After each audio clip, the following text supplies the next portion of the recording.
Good morning sa tanan. So, it's a great opportunity nga makashare ko sa inyo ha karon about sa gibuhat sa Ginoo sa ako ang kinabuhi atong nahitabo nga school outreach ministry or SCOM atong niagi nga Thursday. So, ato day nga ato is daghan kog na experience and it was good because I had fun. Nagipon ko'y nakailang mga other nga mga people sa other nga mga districts and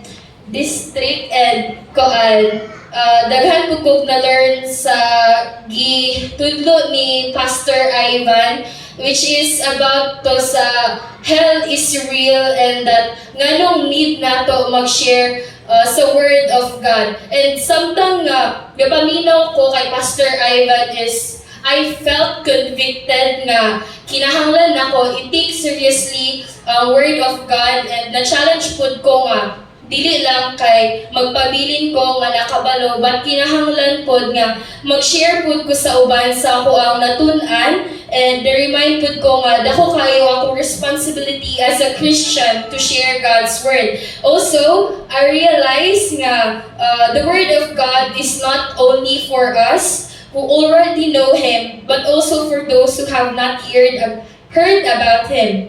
Dako pod og impact sa ako ang message kay nakapahuna-huna ko nga daghan day kaayo ang need pa jud nga ma-reach nato labi na sa mga friends nato at sa to mga classmates or kung sa atong mga katrabaho and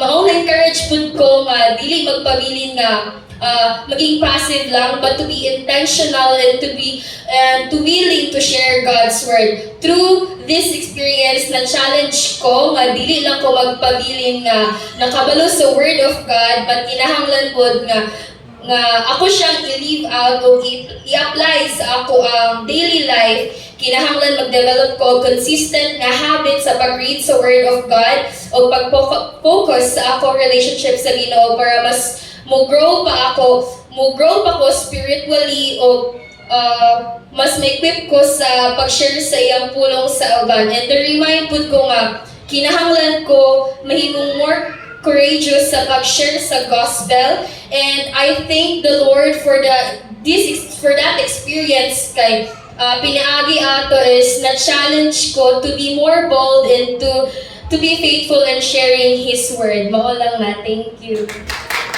Praise God. Once again, atong palakpakan si Lord. Breakthrough that gives life. If we share Jesus Christ sa mga tao nga wala pagidiha kay Lord, the Lord will repay for what you have done or what we have done para sa iyang gingharian. Let us all stand. Praise the Lord.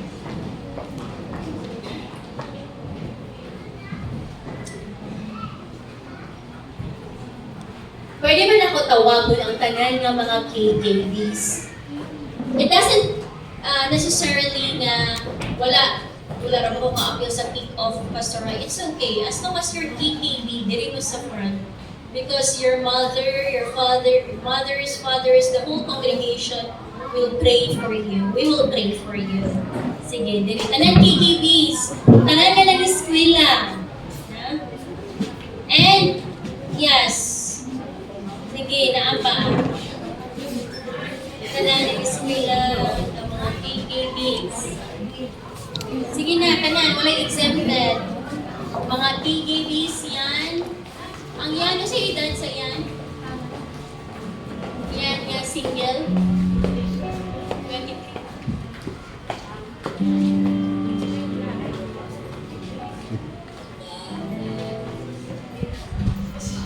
23. Above na single. So, these are our KKBs sa church. KKBs, you are the next generation. Labi na diri sa pulpito, we need KKBs na mo-serve kay Lord. Okay? Whether we like it or not, matigulang na me. And if you do not use the skills na gisalig sa Ginoo sa inyong kinabuhi, masayang lang yun na. Dili man tanan tawangon diri as musicians, worship leaders, but ang pinakauna nga ministry nato is to share Jesus Christ sa atong mga classmates, friends, families nga wala pa diha kay Lord. If you want nga magkaroon ng breakthrough sa imong kinabuhi, magkaroon ng panalangin nga mulungtad, dili lang pang one-time panalangin, but pang forever nga panalangin samtang buhi pa ta. Serve the Lord with all of your hearts. May I request the congregation, atong mga mama, papa, no auntie, kuya, in the Lord, to lay your hands upon these KKBs. Kung naman diri ang imong mga anak, apo, please mention their names. Kung saan pag-mention, speak blessing sa ila. Kung naman sila pinakadapat madawatan ang atong mga pag-ampo, isip mga inahan, mga amahan, mga ate, mga kuya. This is the next generation. And our prayer here sa JIL Valencia, nga dili masayang ang ilang kinabuhi sa paglaroy-laroy lang. Dili masayang ang kinabuhi sa TikTok, sa FB, sa Instagram, sa social media,